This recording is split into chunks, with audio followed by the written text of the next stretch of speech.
আমাদের তরুণদের রক্ষা করুন, তাহলেই আমরা সবাই এবং আমাদের প্রিয় মাতৃভূমি রক্ষা পাবে। যারা দেশ ছেড়ে পালিয়ে গেছে তারা বুঝে গেছে তরুণ যোদ্ধারা তাদের পুনরুত্থানের পক্ষে ভীষণ রকম বাধা।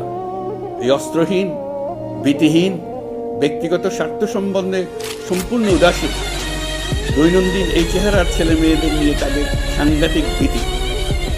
তাদের লক্ষ্য হলো নির্বাচন আসার আগেই পথের এই বাধাগুলো সরিয়ে ফেলা, নিজেদের রাজত্ব আবার কায়েম করা। তাদের বন্ধুরা যতদিন তাদের সঙ্গে আছে ততদিন তারা এই স্বপ্ন দেখবে। নির্বাচন হয়ে গেলে তাদের বন্ধুরা সমর্থন জোগাতে বেকায়দায় পড়বে। সেজন্যই তো এত তাড়াহুড়া। তারা চায় নির্বাচনের আগেই তাদের ফিরে আসা নিশ্চিত করতে। নানা ভঙ্গিতে এটা তারা করবে। এই চোরাগুপ্তা খুন করার যে উদ্যোগ, তার একটা রূপ। আরও কঠিনতর পরিকল্পনা নিয়ে তাদের প্রস্তুতি আছে।